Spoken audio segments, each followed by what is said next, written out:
आजचा विषय आपला आहे हा आधुनिक शेती अवजारे। तसं जर पाहिलं तर मजुरांची अडचण ही दिवसेंदिवस वाढत चालली आहे।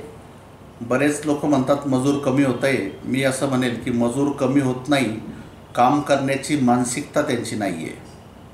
कोणत्या गावात मजूर कमी झालं असं नाही आहे, पण काम करण्याची जी मानसिकता पूर्वी होती, मला आठवतं आमच्याकडे जवळपास 5-6 जोड्या बैल होते, खंडीभर म्हशी गाई असायच्या। सकाळी 4 वाजताच हे जनावरं सोडायला माणसं यायचे। सकाळी 5 वाजेपर्यंत सगळी गोठ्याची साफसूफ होईल, शेण वगैरे काढून 5 वाजेपर्यंत ते बैल चरायला घेऊन जात असे। आता ही परिस्थिती कुठंच राहिली नाही। सालदार तर सोडून द्या, पण महिंदार हे आता राहत नाही। म्हणजेच काम करण्याची मानसिकता मजुराची कमी झाली आहे। जो शेतकरी 20 एकर 10 एकर 50 एकराचा बागायतदार आहे, त्याचं जर आपण व्हॅल्युएशन केलं तर करोडपती माणूस आहे। त्या मजुराच्या दारी जाऊन त्याची विनवणी करतोय, आणि यालाही कारण आहे, आपण असं म्हणायला हरकत नाही। कारण 2 रुपये किलो त्याला जर धान्य मिळालं तर त्याचं मजुराची जी मानसिकता असते ती फार पुढचा विचार करण्याची नसते। आजचं भागलं उद्याचं उद्या पाहू, अशा मानसिकतेमुळं त्यांना हे जे फुकटचं मिळतं आहे, बऱ्याच स्कीम मिळत आहेत, 2 रुपये किलोचं मिळतं आहे, याच्यामुळे एकतर त्याची मानसिकता बदलणं गरजेचं आहे। मी असं म्हणत नाही त्यांना मिळू नाही, पण योग्य काम आणि कामाचा मोबदला, त्यांना काम करण्याची मानसिकतासुद्धा त्यांच्यामध्ये पाहिजे। पण आपण त्यांची मानसिकता बदलण्यापेक्षा आपण त्याच्यावर उपाय काय आहे, कुठल्या पद्धतीनं आपण मेकॅनायझेशन केलं, म्हणजे यांत्रिकीकरण जर केलं तर आपण कमी मजुरामध्ये जास्तीत जास्त काम करू शकू, हे पाहण्यासाठी आपण आजच्या या लाईव्हच्या कार्यक्रमाचं आयोजन केलं आहे। तर मंडळी, तसं जर पाहिलं शेती व्यवस्थापनामध्ये तर साधारणतः 4-5 प्रकारचे वेगवेगळे अवजारं असतात। पहिलं म्हणजे पूर्व मशागतीचे अवजारे, दुसरं पेरणी किंवा लागवडीचे अवजारे, आणि तिसरं म्हणजे आंतरमशागतीचे अवजारे।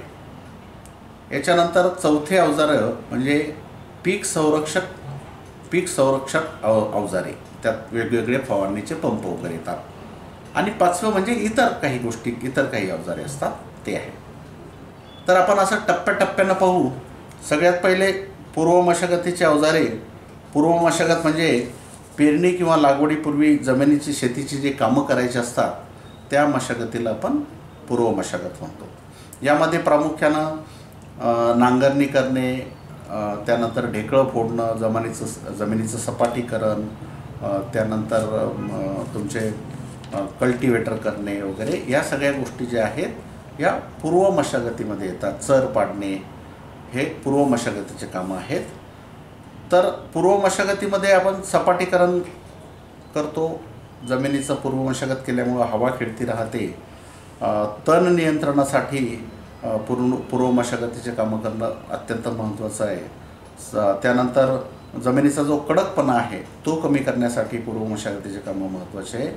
तापमान वाढून पूर्व मशागत केल्यामुळे जे तापमान वाढतं तर ते तापमान वाढून उपद्रवी किडे नियंत्रण, जे किडींचे कोष आहेत ते पक्षी खातात किंवा जे कीड नियंत्रण होते त्यासाठी पूर्व मशागत महत्त्वाची आहे। किंवा चिकन किंवा क्षार जे असतात त्याचे कण जे, त्याचा थर जो आहे त्याची आलटापालट करणे, जमिनीत दाबणे आणि वेगळा थर वरती काढणे, या सगळ्या गोष्टींसाठी पूर्व मशागतीचे कामं आपल्याला महत्त्वाचे आहे। तर पूर्व मशागतीच्या अवजारांमध्ये पहिलं अवजार म्हणजे नांगर। आता पूर्वी आपण बैल नांगर असायचा, साधारणतः 4 बैलाचा, 6 बैलाचा, 2 फाळी असे नांगर असायचे। ते तर बहुतेक आता बंदच झाले। ते नांगर चालवायलाही कोणी माणसं मिळत नाही, आणि तेवढे बैलही ताकदवर राहिले नाही, आणि मालकातही तेवढी शक्ती राहिली नाही। नाहीतर मला अजूनही आठवतं की रात्रीच्या जागलीवर आम्ही जायचो, आणि तिथं तो नांगर सकाळीच, म्हणजे सकाळी नाही रात्रीच म्हणावं लागेल, काहीतरी 2-3 वाजता चालू व्हायचा उन्हाळ्यामध्ये, आणि ऊन पडण्यापूर्वी जेवढं होईल तेवढं जास्तीत जास्त काम केलं जायचं। तर ते नांगरं तर आता राहिलेच नाही। आता ट्रॅक्टर चालितच नांगरं आहे। बैलही कमी झाले, नांगरही कमी झाले, माणसंही ते बैल नांगर चालवणारे कमी झाले। तर ट्रॅक्टर चलित जे नांगर आहेत त्याच्याबद्दल आपण माहिती घेऊ. एक फळाचा नांगर आहे, हायड्रोलिक सिस्टीमवर चालतो तो. आणि जी प्राथमिक मशागत असते, सुरुवातीची मशागत, त्यासाठी फळाचा नांगर हा योग्य आहे. आणि जमीन तिला खोल कापून पलटण्याचं ते काम करतं. 1 ते 5 फणाचा एकतर्फी आणि दोनतर्फी असे वेगवेगळे नांगर असतात. एकतर्फी नांगर आणि दोनतर्फी नांगर. आणि साधारणतः 20 ते 25 सेंटीमीटर जमिनीला खोल ते नांगरतात. हा बहुतांश शेतकऱ्यांना माहीत आहे फळाचा नांगर. त्यानंतर मेकॅनिकल पलटी नांगर.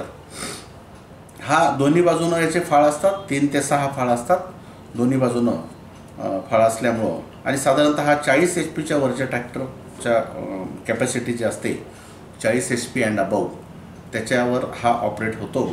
आणि पलटीसाठी मेकॅनिकल लिव्हर असते, एक हँडल असतं, ते केलं की मग त्याला पलटी बसते. आणि त्याच्यापेक्षा ॲडव्हान्स जर म्हटलं तर मग हायड्रोलिक पलटी नांगर. हा सुद्धा 40 HP वरची चालतो आणि हायड्रोलिकवर त्याची पलटी होते. आणि योग्य खोलीवर नांगरणी या हायड्रोलिक पलटी नांगरानं करता येते. आणि त्याहीपेक्षा ॲडव्हान्स जर आपण पाहिलं तर ॲटोमॅटिक पलटी नांगर. तर हा ॲटोमॅटिक पलटी नांगर जो आहे हा आपल्याला 45 HP वरच्या ट्रॅक्टरवर ऑपरेट करण्यासाठी योग्य आहे. याचं जो चालक आहे तो व्यवस्थित नियंत्रित करून त्याला ॲटोमॅटिक पलटी करू शकतो. योग्य खोलीवर हा नांगर चालवता येतो. मात्र ॲटोमॅटिक पलटी नांगराचा देखभाल खर्च जो आहे तो थोडासा हायड्रोलिक पलटी नांगर किंवा मेकॅनिकल पलटी नांगरापेक्षा देखभाल खर्च ॲटोमॅटिक पलटी नांगराचा जास्त आहे. तर हे झाले पलटी नांगर सगळे. आपल्याला बहुतांश हे पलटी नांगर माहीत आहे. डिस्क हारो याच्यानंतरचा जो नांगर आहे तो डिस्क हारो म्हणतात त्याला, तव्याचा नांगर. याला अशा चकत्या, असे तवे असतात वेगवेगळे. जवळपास साधारणतः 2 तव्याचा, 3 तव्याचा किंवा 4 तव्याचा नांगर असतो. आणि जिथं फळाचा नांगर चालत नाही, ज्या ठिकाणी कोरडी आणि कडक जमीन असते, अशा ठिकाणी सुरुवातीची मशागत करण्यासाठी, प्राथमिक मशागत करण्यासाठी हा डिस्क हारो याचा वापर केला जातो. याला असे फाळ असतात, फाळ नाही, याला डिस्क असतात, तवे असतात. 2 तवे किंवा 3 तवे किंवा 4 तवे. तर जिथे फाळाचा नांगर लागत नाही, चालत नाही, अशा ठिकाणी हा डिस्क हारो कडक जमिनीमध्ये, कोरड्या जमिनीमध्ये प्राथमिक मशागत करण्यासाठी डिस्क हारोचा वापर केला जातो. त्यानंतर सबसॉइलर. सबसॉइलर म्हणजे तळजमीन फोड नांगर. ज्या जमिनी एकदम कडक झालेल्या आहे, बरेच वर्षापासून जिथं आपलं मशागत झालेली नाही, पूर्व मशागत झालेली नाही, अशा जमिनी किंवा चिकन जमिनी किंवा आपण काय म्हणतो त्याला सलाईन सॉइल्स, कॉम्पॅक्ट झालेल्या जमिनी, जास्त बागायती करून पानबसन झालेल्या जमिनी, चिभाड जमिनी, तर अशा जमिनीमध्ये आपल्याला पलटीचा नांगर किंवा तव्याचा नांगर हा काम करत नाही. कारण त्या जमिनी एकदम कॉम्पॅक्ट झालेल्या असतात, एकदम पॅक, एकदम घट्ट झालेले असतात. तर मग अशा ठिकाणी आपण हा जो सबसॉइलर आहे हा एक असा खोल जाणारा नांगर असतो. एक तो फक्त जमिनीमध्ये खोलवर नांगरणी करतो किंवा रेषा पाडतो असं म्हणायला हरकत नाही. जमिनीला तिथं मोकळं करण्याचं काम तो करतो. कठीण थर तोडण्यासाठी याचं काम होतं. आणि जवळपास 100 सेंटीमीटरपर्यंत म्हणजे जवळपास 1 मीटरपर्यंत ते सबसॉइलर खाली खोल हे करते.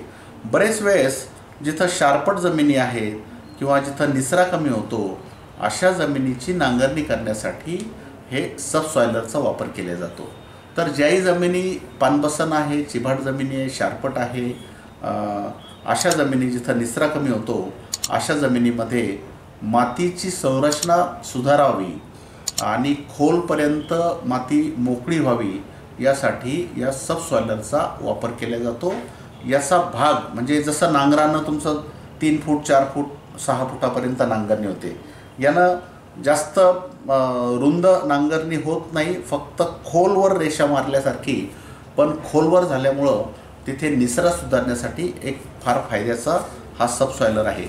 ज्यांच्या जमिनी शारपट आहे, पानबसन आहे, पाण्याचा निचरा व्यवस्थित होत नाही, अशा शेतकऱ्यांनी या सबसॉइलरचा वापर करायला हरकत नाही. हे झाले नांगर. त्यानंतर पूर्व मशागतीमध्ये वखर आहेत, वेगवेगळे वखर आहेत. कुळव ज्याला म्हणतो आपण, तर त्यात आपल्याला विपास आहे, पंजी पास आहे, हे आपल्याला सगळ्यांना माहीत आहे. जे वेगळ्या गोष्टी आहेत त्या मी तुम्हाला सांगतो. एक डिस्क हारो नाव म्हणजे तव्याचा कुळव ज्याला म्हणतो, तर तो डिस्क हारो हा बऱ्याच शेतकऱ्यांना माहीत नाही.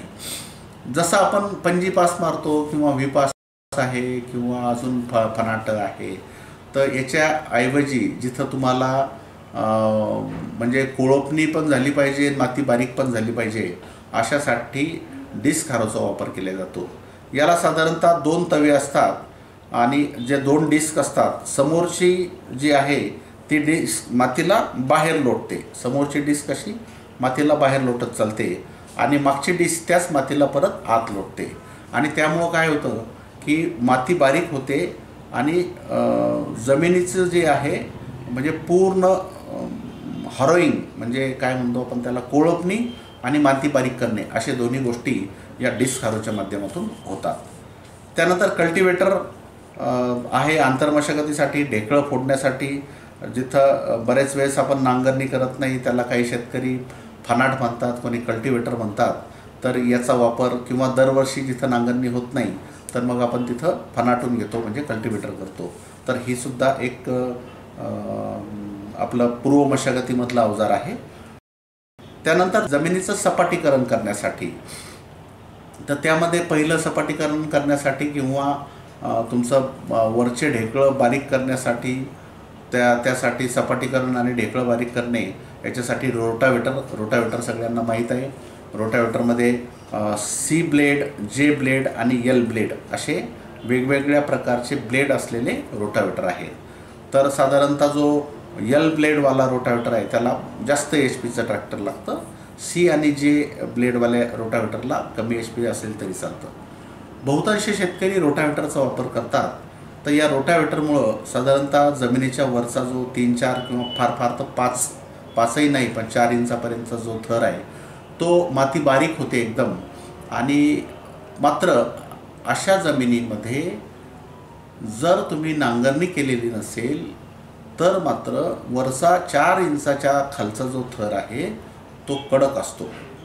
त्यामुळं बऱ्याच वेळेस पहिले बघा आपण नांगरणी करायचो, पाऊस पडला की पूर्ण पाणी तिथं जिरायचं जमिनीत थंड होत होत्या आणि नंतर मग आपण पेरणीची तयारी करायचो.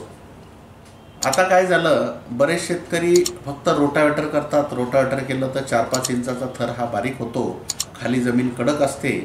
10-20 मिलीमीटर जरी पाऊस पडला तरी पाणी तिथं वाहनं सुरू होऊन जाते आणि शेतकऱ्याला असं वाटतं की खूप जास्त पाऊस पडला आहे, जोराचा पाऊस पडला आहे. तर अशा ठिकाणी जमीन खाली कडक असल्यामुळं मातीमध्ये पाणी पाहिजे तेवढं मुरत नाही.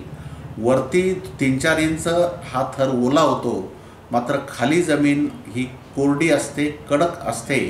खालून वाफा येतात, वरतून थंड असतं आणि अशामध्ये जर आपण पेरणीची घाई केली तर नक्कीच बियाण्याला तिथं मोठं उगवण शक्तीवर परिणाम होऊ शकतो.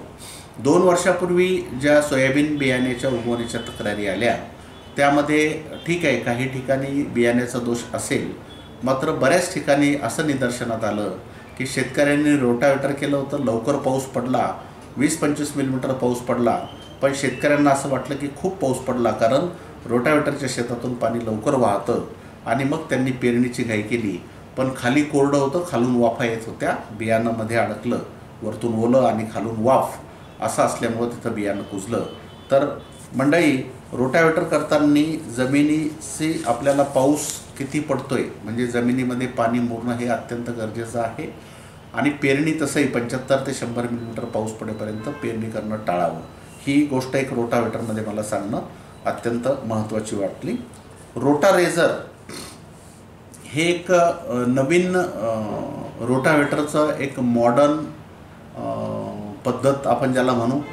त्याचे ब्लेड थोडे मोठे असतात. माझ्याकडे हे सगळंच आहे. रोटारेझर मी जेव्हा पाहिलं तेव्हा मला खूप आवडलं. ते बारीक माती म्हणजे ढेकळाचे बारीक तुकडे करणे, त्यानंतर बेड तयार करणे आणि सोबतच त्या बेडवर पेरणी जर करायचं असेल तर पेरणीसुद्धा आणि सऱ्यासुद्धा पडतात. असं हे रोटारेझर जे आहे हे सुद्धा एक उपकरण खूप चांगलं आपल्याला त्याला म्हणता येतं. त्याला लेझर लेवलर हे असते, सपाटीकरणसुद्धा होतं आणि सपाटीकरणामुळं तिथे बरेच फायदे होतात.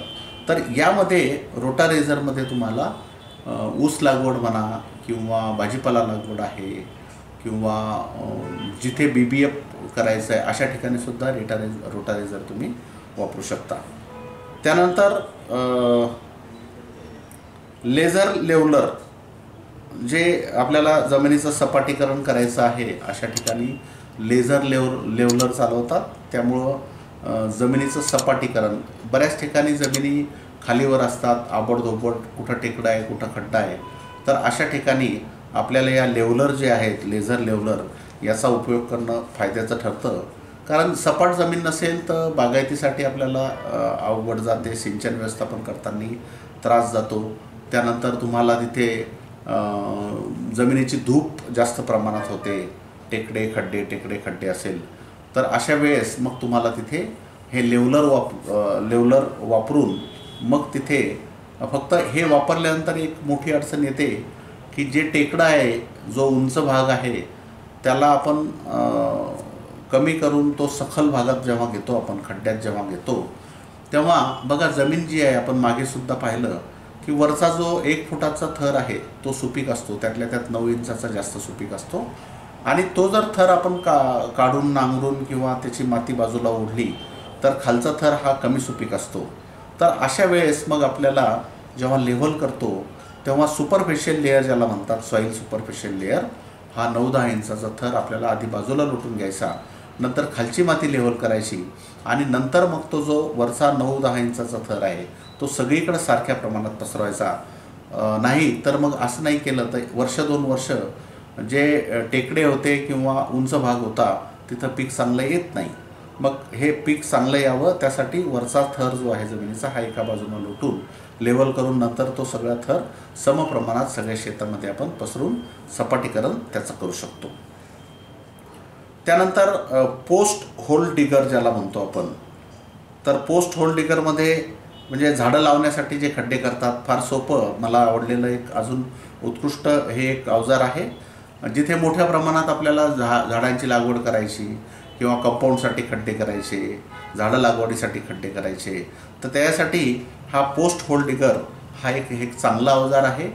तुम्हाला पाहिजे तशा लेव्हलमध्ये 9 इंचापासून तर 16 इंचापर्यंत 18 इंचापर्यंतचं व्यास असलेलं ते येते आणि खड्डा आपण किती खोल करायचा ते सुद्धा त्याच्यात जवळपास 1.5-2 फुटापर्यंत खड्डे आपण या पोस्ट होल डिगरनं करू शकतो. त्यानंतर दगड वेचणी यंत्र, बऱ्याच ठिकाणी माळरानाची जमीन असते, दगडाची जमीन असते.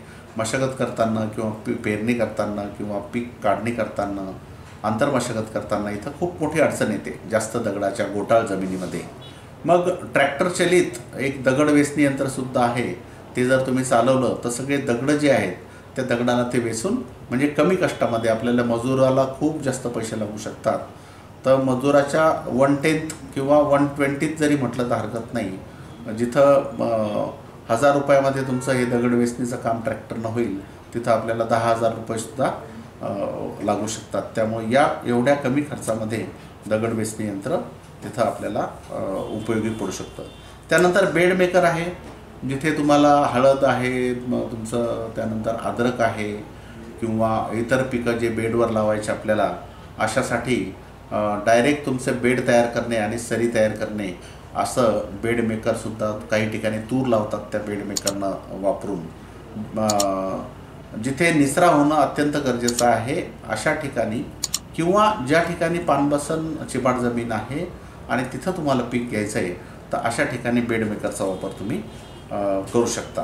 त्यानंतर खत पसरवणारे म्हणजे कंपोस्ट स्प्रेडर ज्याला म्हणतात, ते सुद्धा अवजार आहे. ज्याच्यामध्ये आपण शेणखत टाकलं किंवा कंपोस्ट खत टाकलं, आपल्याला तसं शेणखत कंपोस्ट खत पसरवायचं तर मॅन्युअली मजूर लावून करावं लागतं. पण याच्यामध्ये तुम्ही टाकलं की ते फिरत राहणार आणि सारख्या प्रमाणात ते तुमचं कंपोस्ट खत किंवा शेणखत पसरणार. तर हे सुद्धा एक उपयुक्त खत पसरवणारं म्हणजे कंपोस्ट स्प्रेडर ज्याला आपण म्हणू ते एक यंत्र आहे.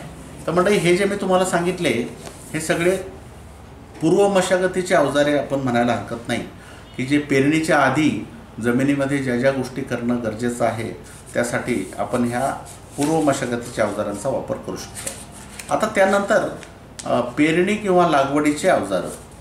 आता या अवजारांमध्ये सुद्धा वेगवेगळे अवजार आहे. जिथं मनुष्यबळ कमीत कमी लागेल, 2 तासातलं अंतर किंवा 2 झाडातलं अंतर किंवा 2 बियातलं अंतर, सरीतलं अंतर हे आपण याद्वारे योग्य ठेवू शकतो. आणि कमी मजुरामध्ये, कमी श्रमामध्ये, कमी वेळेमध्ये वापर करून आपण याचा म्हणजे वेळ, श्रम आणि पैसा या मजूर याच्यातून वाचू शकतो. तर याच्यामध्ये राईस ट्रान्सप्लांटर ज्याला आपण म्हणतो, म्हणजे भाताचं डोबणी यंत्र किंवा भात लागवड यंत्र ज्याला म्हणतो, पॅडी ट्रान्सप्लांटरसुद्धा म्हणतात त्याला. तर साधारणतः 6 किंवा 8 लाईन याच्यामध्ये होतात. आणि या ट्रान्सप्लांटरनं, कारण भात लागवड ही अत्यंत मजूर लागणारी आणि कमी काम, जास्त मजुरातही कमी काम होते, कारण खूप 2 ओळीतलं अंतर कमी असतं, 2 झाडातलं अंतरसुद्धा कमी असतं. तर तिथं मजुराची संख्या खूप जास्त प्रमाणात लागते. तर हे ट्रान्सप्लांटर जर आपण वापरलं, राईस ट्रान्सप्लांटर, तर याच्या माध्यमातून आपल्याला मजुराची खूप मोठ्या प्रमाणात बचत होते आणि कामसुद्धा आपलं मोठ्या प्रमाणात होतं. योग्य अंतरावर सुद्धा लागवड होते. भाजीपाला रोपई यंत्र, व्हेजिटेबल ट्रान्सप्लांटर.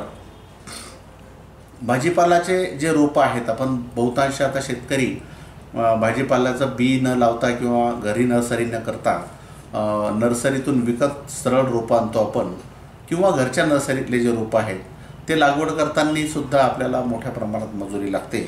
तर व्हेजिटेबल ट्रान्सप्लांटरसुद्धा आलं आहेत, ज्याच्या मागे आपल्याला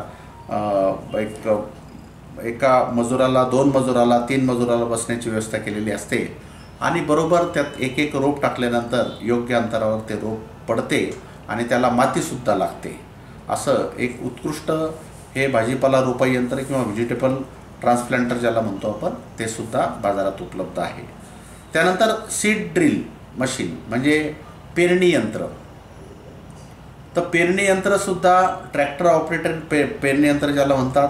याला बियाण्याचा बॉक्स असतो, खताचा बॉक्स असतो आणि योग्य प्रमाणात तुम्हाला 2 ओळीत किती अंतर ठेवायचं ते सुद्धा ॲडजस्टमेंट असतात. म्हणजे ट्रॅक्टर पेरणी यंत्र बऱ्याच शेतकऱ्यांना वाटतं की नाही तेवढ्याच ओळीतलं अंतर ठेवता येतं. तसं नाही. तुम्हाला किती ओळी ठेवायच्या, 2 ओळीत अंतर किती ठेवायचं, 2 झाडात अंतर किती ठेवायचं, त्याचेसुद्धा गिअर असतात वेगवेगळे. तुम्हाला खत किती पेरायचं एका एकरामध्ये, अशी सगळी व्यवस्था त्याच्यामध्ये असते. फक्त हे सगळे जे चालक आहेत, ट्रॅक्टरचे जे ड्रायव्हर आहेत, हे बहुतांश ट्रॅक्टर ड्रायव्हर जे आहे ना, हे अशिक्षित किंवा कमी शिकलेले किंवा कमी अनुभव असलेले असतात. तर याच्यामुळं हे सीड ड्रिलमध्ये खोल पेरणी केली तर बियाणं उगवणार नाही. बऱ्याच वेळेस एकाच वेळेस सगळीकडं धांदल येते, त्यामुळं रात्री पण पेरणी करतात, ते योग्य नाही. तर आपल्याला इथे व्यवस्था सगळी आहे, सुविधा सगळी आहे. फक्त आपल्याला तो जो चालक आहे की तो हा ट्रेंड पाहिजे. कुठल्याही हे जे आपल्याला अवजार आहे ते वापरणारे चालक जे आहेत ते आपल्याला चांगले पाहिजे, ट्रेन पाहिजे, हुशार पाहिजे, अनुभवी पाहिजे. तर हे सीड ड्रिल मशीन जे आहे, म्हणजे जे ट्रॅक्टर चालित पेरणी यंत्र ज्याला आपण म्हणू, ते सुद्धा फार उपयुक्त आहे. त्याच्या माध्यमातून पेरणी करताना चालक फक्त हा प्रशिक्षित पाहिजे. एकरी किती बियाणं सोडायचं, किती अंतरावर सोडायचं, 2 ओळीत अंतर किती सोडायचं, हे सगळं तो करू शकतो. रेज बेड प्लांटर ज्याला म्हणतो आपण, सपाट रिजेसमध्ये पेरणी करून मुळांना चांगला आधार देण्यासाठी हे रेज बेड प्लांटर आहे. म्हणजे तुमच्या रिजेस आणि फरो, तर त्या रिजेसमध्ये पेरणी करून त्याला लगेच मातीचा आधार देण्यासाठी हे रेज बेड प्लांटर हे काम करतं. त्यानंतर न्यूमॅटिक प्लांटर, हलक्या जमिनीमध्ये जेव्हा तुम्हाला एक एक बी लावायचं आहे अशा वेळेस या न्यूमॅटिक प्लांटर ज्याला आहे, म्हणजे अचूक लागवड करणे, अचूक पेरणी करण्यासाठी या न्यूमॅटिक प्लांटरचा उपयोग होतो. त्यानंतर आपल्यासाठी विदर्भ मराठवाड्यातील शेतकऱ्यांसाठी अत्यंत महत्त्वाचं म्हणजे BBF पेरणी यंत्र, ब्रॉड बेड फरो म्हणजे उंच वरंबा सरी पेरणी यंत्र. तर हे ट्रॅक्टर चालित असतं.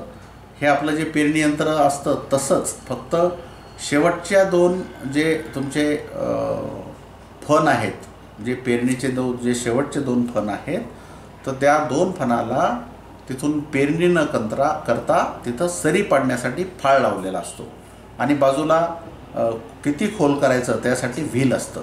असं BBF पेरणी यंत्र जे आहे, तुम्ही तुमचं जे पेरणी यंत्र साधं आहे त्यालासुद्धा शेवटच्या दोन फणाला फाळ लावलं तर ते सुद्धा BBFमध्ये कन्वर्ट होतं. तुम्ही ते सुद्धा करू शकता. किंवा मग रेडीमेड BBF पेरणी यंत्र घ्या. या BBF पद्धतीचा सोयाबीन आणि हरभरा या पिकांसाठी खूप मोठा फायदा होतो. BBF म्हणजे काही नाही, 5वं 6वं किंवा 7वं तास मोकळं सोडून तिथं सरी पडलेली असते. तर सरी पडल्यामुळं काय होतं की जे 4 तास किंवा 5 तास पेरलेले आहेत ते आपोआप बेडवर येतात. याचे फायदे असे आहेत की तुमचा जास्त पाऊस पडला तर सरीवाटे पाणी वाहून जाणार, कमी पाऊस पडला तर सरीत पाणी मुरेल आणि त्या पूर्ण बेडला त्याचा ओलावा मिळेल. 5वं किंवा 6वं तास मोकळा असल्यामुळं हवा खेळती राहते, सूर्यप्रकाश भरपूर मिळतो आणि सगळ्यात महत्त्वाचं फवारणी उशिरा, म्हणजे तुमच्या सोयाबीनमध्ये मजूर फवारणीला जात नाही, हरभऱ्यात मजूर फवारणी करायला नंतर कंटाळा करते. तर हे 5वं किंवा 6वं तास जेव्हा मोकळं असतं तेव्हा तिथे त्याला फवारणीला अडचण जात नाही. उत्पादनामध्ये किमान 20% BBF पेरणीनं केलेलं सोयाबीन किंवा BBF पेरणीनं केलेलं हरभरा 20% उत्पादन वाढते आणि बियाण्यामध्ये 15 ते 25% बचत होते. त्यामुळं BBF पद्धतीनं पेरणी करणं हे अत्यंत फायद्याचं आहे. किमान सोयाबीन आणि हरभऱ्यासाठी तरी BBF पद्धतीनं पेरणी करा. BBF यंत्र घ्या किंवा जे आपलं पारंपरिक पेरणी यंत्र आहे ट्रॅक्टर चालित, त्याला तुम्ही फाळ जर लावले तरी तुम्ही त्याचा उपयोग करू शकता. फक्त ते केल्यानंतर पेरणी ही योग्य खोलीवर व्हावी, जास्त खोल बियाणं पडू नये, नाहीतर ते BBF करण्याच्या नादात जर खोल बियाणं पडलं तर बियाणं उगवणार नाही. त्यानंतर कांदा लागवड यंत्र आहे एक खूप सुंदर, आपल्या नगर जिल्ह्यामध्ये मला वाटतं नेवासा तालुक्यामध्ये एका कंपनीनं एक अतिशय उत्कृष्ट कांदा लागवड यंत्र तयार केलं आहे. त्यामध्ये तुम्ही व्यवस्थित 2 ओळीतलं 2 झाडातलं अंतर ठेवून कांदा लागवड करू शकता. कांदा लागवडीला सुद्धा जसं धान लागवड म्हणजे भात लागवडीला मजूर लागते, तसं कांदा लागवडीला सुद्धा खूप मजूर लागते. तर ह्या कांदा लागवड यंत्रानं तिथं मजुरात चांगली बचत होऊ शकते. ऊस लागवड यंत्र जे मी मगाशी तुम्हाला सांगितलं, रोटावेटरचा ॲडव्हान्स प्रकार, जिथं सरी पडते वरंबा पडते, तर या रोटारेझरला सुद्धा तुम्ही तिथे लगेच ऊस लागवड यंत्रात कन्वर्ट करू शकता. किंवा ऊस लागवड यंत्र वेगळे सुद्धा असतात, तिथं सरी पडते आणि मागच्या बाजूनं बरोबर त्या सरीमध्ये आपल्याला पेऱ्या टाकता येतात आणि त्या पेऱ्याबरोबर पाहिजे तसं त्याच्यावर माती पडून बुजतात. असं ऊस लागवड यंत्रसुद्धा आहे. Manual seed sowing machine, dibbler ज्याला आपण म्हणतो, मॅन्युअल सीड सोईंग मशीन किंवा सीड डिबलर. ज्या शेतकऱ्यांना मोठ्या प्रमाणात तूर लागवड करायची आहे किंवा कापूस लागवड करायची आहे किंवा सोयाबीनची ज्यांना पेरणीच्या ऐवजी लागवड करायची आहे, तर अशा शेतकऱ्यांसाठी हे एक नवीन चांगलं मशीन बाजारात उपलब्ध आहे. तुम्ही यूट्यूबवर सुद्धा पाहू शकता. सीड डिबलर म्हणा किंवा मॅन्युअल सीड सोईंग मशीन म्हणा. ही मशीन एकतर तुम्ही ओढू शकता किंवा लोटू शकता. प्लॅस्टिकमध्ये सुद्धा येते, लोखंडामध्ये सुद्धा येते. आपल्याला पाहिजे तेवढ्या अंतरावर एक बी टाकायचं याची व्यवस्था असते किंवा बी आणि सोबत त्याच्या बाजूला खत टाकायचं त्याचीसुद्धा व्यवस्था असते. 6-7 मजुराचं काम एक मजूर तिथं करू शकतो. प्लॅस्टिकच्या मशीन ज्या आहेत त्या वजनाला हलक्या असतात, फक्त थोडीशी त्याच्या मेंटेनन्स पार्ट मला अजून माहीत नाही, तर एखाद्या वेळेस त्याचा देखभाल खर्च किंवा नाजूक असतात, त्यामुळे उंदरापासून दगडापासून किंवा वापर त्याचा व्यवस्थित व्हावा. ज्या लोखंडाच्या मशीन्स असतात त्या थोड्याशा हेवी असतात, त्यामुळे त्याचा वापर थोडा रफ अँड टफ करू शकता. तर अशा दोन्ही प्रकारच्या मशीन बाजारात आहे. पण तुम्हाला आत्ताच तुमच्या विक्रेत्याला सांगून त्याचं बुकिंग करून त्या मागून घ्यावं लागतील किंवा तुम्ही यूट्यूबवर पहा, गुगलवर शोधून पहा. सीड ड्रिल मशीन किंवा seed dibbler drilling machine, seed driller किंवा सीड डिबलर किंवा मॅन्युअल सीड सोईंग मशीन असं जर तुम्ही टाकलं तर वेगवेगळे ऑप्शन्स तुम्हाला तिथे येऊ शकतात. तर हे सगळे पेरणी किंवा लागवडीचे अवजार आपण पाहिले. आता तिसरा प्रकार आंतरमशागतीचे अवजार. म्हणजे आपण पूर्व मशागत केली, नंतर पेरणी केली, मग पेरणी केल्यानंतर काय करावं लागते? आंतरमशागत. तर आंतरमशागतीसाठी तुमचं वखर आहे, डवरे आहेत, इतर ट्रॅक्टर ऑपरेटरसुद्धा आहे. पण एक वेगळं म्हणजे पॉवर टिलर ज्याला म्हणतात, की ज्याला बैलाची गरज नाही, ट्रॅक्टरची गरज नाही, त्यालाच वरती मशीन असते. डिझेल किंवा रॉकेल किंवा पेट्रोल ऑपरेटेड ते मशीन्स असतात. 5 HP पासून तर 10 HP पर्यंत वेगवेगळ्या हॉर्स पॉवर त्याचं मशीन असते. आणि ते तुमचं त्याला पॉवर ट्रिलर म्हणतात, पॉवर टिलर. तर ते तुमचं माती उकरण्याचं सगळ्यात चांगलं काम करतात. माती उकरणे किंवा तुमचं आपण काय म्हणतो त्याला रोटावेटरचं जे काम असतं, ते रोटावेटरचं त्याला वेगवेगळे ब्लेड असतात लावलेले. रोटावेटर करायचं असेल ते करू शकता. माती मोकळी करण्यासाठी, माती उकरण्यासाठी, उकरी करण्यासाठी, तण काढण्यासाठी याचा चांगला उपयोग होतो. फळझाडांमध्ये उकरी करायची असेल तरीसुद्धा याचा उत्कृष्ट उपयोग होतो. दांड करणं, सऱ्या पाडणं याच्यासाठी सुद्धा या पॉवर टिलरचा वेगवेगळ्या कंपन्यांचे असंख्य पॉवर टिलर आहे. याच्यावर काही सबसिडीसुद्धा आहे. मी आधी जे सांगितलेले अवजार आहेत त्याच्यावर सुद्धा काही सबसिडी असेल, त्यासाठी तुम्हाला ते शोधावं लागेल. आता सबसिडी कोणाला आहे काय त्याचा अभ्यास मी काही करू शकलो नाही, त्यामुळे मी तुम्हाला सांगू शकत नाही. पण पॉवर टिलरला सबसिडी आहे, काही नांगराला आहे, पेरणी यंत्राला आहे, BBF पेरणी यंत्राला आहे, ती आपण चौकशी करू शकता. तर हे पॉवर टिलर एक आंतरमशागतीसाठी अत्यंत चांगलं उत्कृष्ट एक अवजार आहे. त्यानंतर ब्रश कटरसुद्धा मागच्या 2-4 वर्षामध्ये खूप मोठ्या प्रमाणात त्याचा वापर वाढला आहे. ब्रश कटर म्हणजे तुम्ही मॅन्युअली ऑपरेट करू शकता असं. त्याला एकतर 2 स्ट्रोक किंवा 4 स्ट्रोकचे इंजिन असतात आणि सोबत 2-3 जोडणी यंत्र असतात. बहुउपयोगी आहे. याला आपण गवत कापू शकतो, तण कापू शकतो, चारा कापू शकतो, हिरवळीचं खत कापू शकतो, गहू कापून त्याचं कापणी करू शकतो. असे विविध कामं आपण त्याच्यातून ब्रश कटरमधून करू शकतो. त्याला गवत कापण्यासाठी नायलॉनची दोरी असते आणि तुम्हाला गहू वगैरे कापायचं असेल, धान कापायचं असेल, हरभरा कापायचा असेल तर मग त्याला ब्लेड असतात असं. आणि आंतरमशागतसुद्धा हे ब्रश कटर जे आहे आंतरमशागतीलासुद्धा वापरतात. तर असं हे ब्रश कटरसुद्धा एक उपयुक्त आणि उपयोगी असं आपण म्हणू असं एक अवजार आहे. त्यानंतर सायकलचं कोळपं. समोर एक चाक असते आणि मागच्या बाजूला कोळप्यासारखं त्याला पास असते. मग जिथं कमी क्षेत्र आहे, कमी जमीन आहे, जिथे मग आपण ट्रॅक्टर लावू शकत नाही किंवा आपण बैल जोडी पळवू शकत नाही, तर अशा ठिकाणी कोळपणी करण्याला समोर चाक आणि मागं कोळपणीचे पास असते. असं हातात धरून तुम्ही तिथं कोळपणी करू शकता. असं सायकल कोळपं ज्याला म्हणतात ते आहे. त्यानंतर दातेरी हात कोळपं ते सुद्धा असंच असतं. त्याला चाक असतं आणि मागे त्याला दातेरी म्हणजे जमीन मोकळी करण्यासाठी याचा वापर होतो आंतरमशागतीसाठी. तर हे सगळे आंतरमशागतीचे अवजार आहेत. त्यानंतर पीक संरक्षक अवजारामध्ये फवारणी मशीन्स सगळे. तर जे नॅपसॅक पंप आहे, बॅटरीचे पंप आहेत, त्यानंतर पॉवर पंप आहेत. तुम्ही तायवान किंवा चायनाचे म्हणतात ते आले, ते सगळे तुम्हाला माहीतच आहे. ट्रॅक्टर चलित जे फवारणी यंत्र आहेत ते वेगवेगळ्या ट्रॅक्टरला वेगवेगळे फवारणी यंत्र आपण वापरू शकतो पिकानुसार. म्हणजे हॉर्टिकल्चर ज्याला म्हणतो आपण, फळबाग जर असेल त्यासाठी वेगळं, वरती नोझल असलेलं, साईडला नोझल असलेलं, किंवा खालचे तुमचं सोयाबीन मूग वगैरे असेल त्यासाठी वेगळं, तुरीसाठी फवारणीसाठी वेगळं, 200 लिटरची टाकी, 500 लिटरची टाकी, असे असंख्य म्हणजे बरेच मॉडेल्स या फवारणी यंत्रामध्ये. ट्रॅक्टर स्प्रेयर ज्याला म्हणतो आपण किंवा ट्रॅक्टर माउंटेड बूम स्प्रेयर ज्याला म्हणतात, वेगवेगळ्या प्रकारचे नोझल वेगवेगळ्या पिकांसाठी असं एक उपयुक्त ट्रॅक्टर माउंटेड स्प्रेयर तुम्ही तिथं वापरू शकता. त्यानंतर एक UPL कंपनीचं स्प्रेयर आहे शक्तिमान. UPL देते ते शक्तिमान कंपनीचं स्प्रेयर आहे. ॲक्च्युली 7-8 वर्षापूर्वी आम्हीच त्याची मागणी केली होती बँगलोरला एका प्रदर्शनामध्ये.